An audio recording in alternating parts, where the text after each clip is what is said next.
In this video, I'll offer some advice I've picked up as a new dad myself on how to balance being a new parent while still working towards achieving your fitness related goals. Hello and welcome back to the channel. If you're new, my name is Chris and I talk about multi-sport from the perspective of a larger athlete at 6'5" and over 200 pounds. I'm also a new first-time parent to our son Jack, who was born in June last year, and so I have a bit of experience when it comes to balancing being a dad with training pretty regularly, certainly more than your average person for triathlon. I hope that the tips I share in this video will come in useful for other new parents, so let's jump straight in with the first one. The first tip I have for you new parents is to get up early and train first thing in the morning. Now, I've been doing this for a long time, even before my son was born, and so I'm used to it, but I appreciate how necessary this is for me and my family so much more now. If I know that that hour first thing in the morning is the only time I have available that day, I'll absolutely make sure to make it count. That time is valuable, so make the most of it and do something that you know is either going to put you one step further to achieving your goals, or it's something that you genuinely enjoy doing and getting value from. This is actually one reason why I haven't been doing as much swim training recently. I don't enjoy it anywhere near as much as my bike and run training. I'd much rather prioritise a bike or a run, knowing that I'll likely get more out of it when compared to a swim, and I simply enjoy it so much more. Plus it's more time efficient to do a session on the turbo here in the garage or head straight out the door for a run instead of having to travel to the pool at a particular time when they have the lanes open, get changed, etc, etc. Now another option if you find getting up super early to be a challenge is to do the opposite and get your training done later at night when your child is hopefully in bed and fast asleep. I personally don't do this, I'm just too used to getting up at 5 AM and I'm ready to start winding down by 8 PM. Getting any form of exercise done at this time of night is pretty much out of the question for me, especially as I know it will likely affect the night's sleep even more. I'd rather try and maximise the quality of my sleep by going to bed earlier and just dealing with whatever crops up in the night than train in the evening and more than likely have a worse night's sleep due to that lack of wind down time before my head hits the pillow. But getting up early isn't for everyone, so do whatever best suits you and your family's schedule, but do remember to be as efficient with your time as you can and make it count.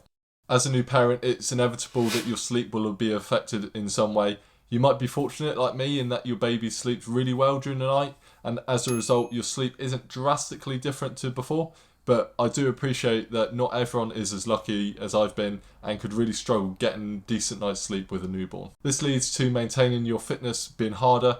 You could find it's your motivation to exercise that dips through the lack of sleep, the quality of the training itself, or most likely a combination of both. Not every session will go as well as you hope it will, I can guarantee that. So you want to adjust your expectations and remember that your life is very different now to how it was before, especially early in the beginning. Decide what you want to accomplish, bearing in mind how much the lack of sleep can affect things, and work towards it. Now of course it's okay to be ambitious, but try and make it achievable given the parameters you're working within. By the way, if you're enjoying the video so far, it'd be great if you could give it a quick thumbs up as it really does help out a lot when it comes to others discovering the video.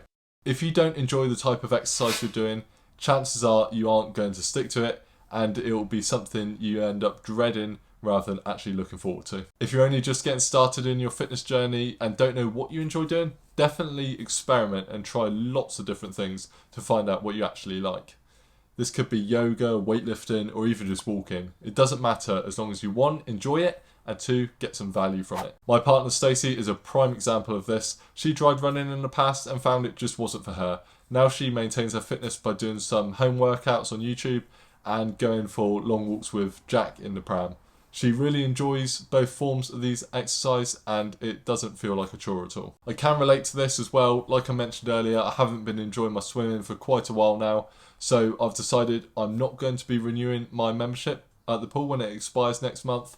Now you're probably wondering why I would do this when swimming is a pretty big part of triathlon, but I found ways around it, like doing the odd open water swim, which I find much more enjoyable just to maintain my swim fitness. It's all about experimenting. Find out what you enjoy doing and can stick to, and forget about doing anything that doesn't just do it for you.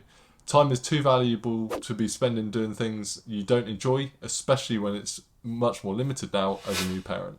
You honestly wouldn't believe how much time having the facility to train at home saves you as a parent. For me, my setup, although being on the more expensive side, has 100% been worth every single penny. Not only will you save time in not having to commute to a gym just to run on a treadmill, for example, but you're more likely to actually get your workout done. There is simply less friction. If you've read the fantastic Atomic Habits by James Clear, you'll know that good habits should be made so easy that it'd be harder not to do them.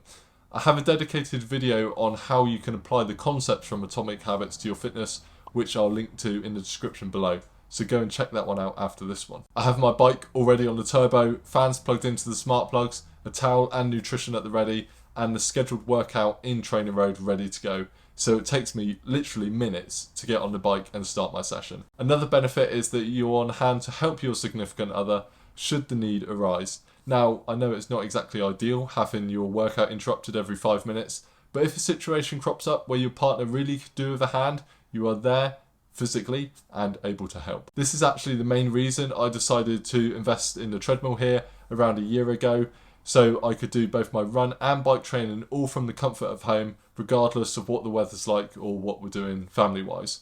I have a video that covers my treadmill setup, so I'll leave a link to that in the description box as well. Now, I'm not saying that you should do all of your training at home and never leave the house, but use it as a tool and incorporate it with everything else that's happening in your life. So there you have some of the advice that I've picked up on being a new parent for the last near 9 months now, that allows you to balance being a present, supportive parent whilst also not neglecting your fitness and still working hard towards achieving your goals. If you enjoyed this one, you might want to check out this video here on screen, where I offer 7 tips for runners who, like me, are a bit on the heavier side. Thank you so much for watching this one, and I hope to see you again in the next one.